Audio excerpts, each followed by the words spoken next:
যখন আমরা দেখেছি মানুষ, বিশেষ করে অভিনেতার সাংস্কৃতিক লাইনে যারা থাকে তার বড় অংশটাই স্বৈরতন্ত্রের সঙ্গে আপোষ করেছেন, সুবিধা গ্রহণ করেছেন, নিজের জন্যে, পরিবারের জন্যে, ব্যক্তির জন্য, গোষ্ঠীর জন্য। তখন আমাদের উজ্জ্বল ভাই সাহসটা নিয়ে লড়াই করেছেন, কারণ তার ভিতরে একটা রাজনৈতিক আদর্শ কাজ করেছে এবং সেই রাজনৈতিক আদর্শের কারণে অনেক কিছু তিনি এড়িয়ে গেছেন অথবা নির্যাতন ভোগ করেছেন, কিন্তু আপোষ করেনি। এটাও একটি সংস্কৃতির অংশ, যার ভিতরে সাংস্কৃতিক দৃঢ়তার রূপ পায়, সে ততটাই শক্তিতে বলিয়ান হয়। যেমন শহীদ জিয়া রহমান, কেউ তখন ভাবতে পারে নাই এই সময়টায় আমাদের স্বাধীনতা ঘোষণার দরকার। নেতা তো ছিল শেখ মুজিব, সেই সময় মানুষ তো শেখ মুজিবের কাছে এই ঘোষণাটা প্রত্যাশা করেছিল, কিন্তু শেখ মুজিব পাকিস্তানিদের কাছে আত্মসমর্পণ করে, যদি বলি নিরাপদ গন্তব্যে তিনি চলে গেছিলেন, তার অনুসারীরা হয়তো কষ্ট পাবে, কিন্তু তাজউদ্দিন সাহেব গ্রেপ্তারের আগে কিন্তু শেখ মুজিবের কাছে একটি টেপ রেকর্ডার নিয়ে গেছিল, বলেছিলেন তার ভাষায়, তাজউদ্দিন সাহেবের ভাষায়, যে আপনি বঙ্গবন্ধু কিছু একটা বলে দেন, না হলে আপনি চলে গেলে আমরা কি জাতির কাছে দিব। তো তিনি একটু স্বভাবসিদ্ধভাবে নাকে তেল দিয়ে ঘুমাগা, আমি বললে তো আমাকে রাষ্ট্রদ্রোহী মামলায় আটকাবে। যিনি রাষ্ট্রদ্রোহী মামলায় ভয় পেয়েছিলেন, তিনি জাতির নেতা হবেন কি করে, এটা যদি কেউ প্রশ্ন তোলে, তাকে কি দোষ দেওয়া যায়? একটু জোরে বলেন তো, দোষ দেওয়া যায়? শহীদ জিয়া রহমান সেই দায়িত্বটা কাঁধে তুলে নিয়েছিলেন।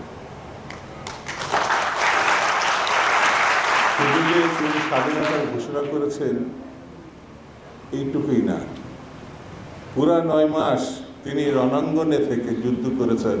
শত শহীদের মতো তিনিও শহীদ হতে পারতেন, কিন্তু আল্লাহ তাকে জীবিত রেখেছিলেন।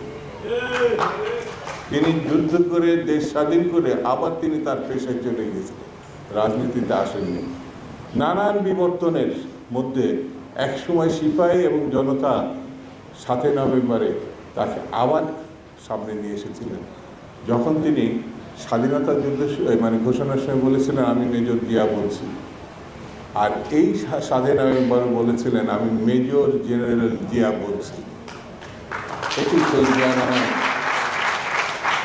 সামরিক পদোন্নতি না, মানুষের হৃদয়ের মধ্যে গভীরতার যে স্থান, আমার বিবেচনায় সেটা করেছিল।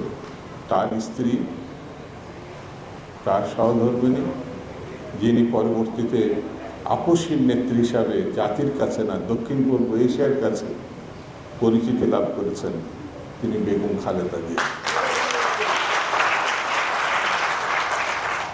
এই জন্যে তাকে আপসীন বলি আমরা। শত নির্যাতনে, শত হামলা মামলা, কোনোটাই তাকে দমিয়ে রাখতে পারে নাই। এরশাদকে যেতে হবে এই প্রতিশ্রুতি জাতিকে দিয়েছিলেন, তিনি তা পালন করেছিলেন। 90 গণঅভ্যুত্থানে দেশনেত্রী বেগম খালেদা জিয়ার নেতৃত্বে এরশাদকে আমরা তখন বিদায় করেছিলাম। 3টি পর্ব। শেষটি হচ্ছে পার্টির অ্যাক্টিং চেয়ারপারসন, যিনি 16 বছর ধরে হাসিনার হাসিনার কালকে অতিক্রম করতে চেয়েছিলেন। হাসিনার নির্যাতন, হাসিনার স্বৈরতন্ত্র, হাসিনার গুম খুন, হাসিনার গণহত্যা, হাসিনার লুটপাট, শয়তানও বোধহয় তার কাছে কম করে। হাসিনা যত বড় শয়তান,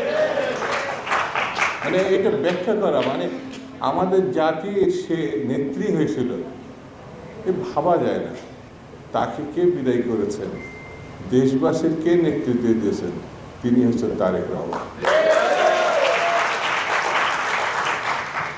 একটা পরিবার বাংলাদেশের স্বাধীনতার যুদ্ধ থেকে বাংলাদেশের স্বৈরতন্ত্র উৎখাত, 2টি গণঅভ্যুত্থানের সঙ্গে নেতৃত্ব দিচ্ছেন। আরেকটি পরিবার ব্যাংক ডাকাত হিসাবে চিহ্নিত হয়েছে। মানে এটা যে শেখ হাসিনা প্রথম ব্যাংক ডাকাত এমন না, কিন্তু তার বড় ভাই না ছোট ভাই আমি জানি না, শেখ কামাল বিখ্যাত ব্যাংক ডাকাত হিসাবে মুজিবের জীবিত অবস্থাতেই এটা সারা দেশবাসী না সারা বিশ্ববাসী জেনেছিল। এমন বিবর্তনের মধ্যে দিয়ে 54 বছর অতিক্রম করেছে। সেই 54 বছর এখন গণতন্ত্রের উত্তরণের জন্য আমরা অপেক্ষা করছি। সেই গণতন্ত্রের উত্তরণ একটি স্বচ্ছা গ্রহণযোগ্য স্বাভাবিক নির্বাচনের মধ্য দিয়ে আমরা পরিসমাপ্ত করতে পারি। এই আকাঙ্ক্ষার জন্যে অসংখ্য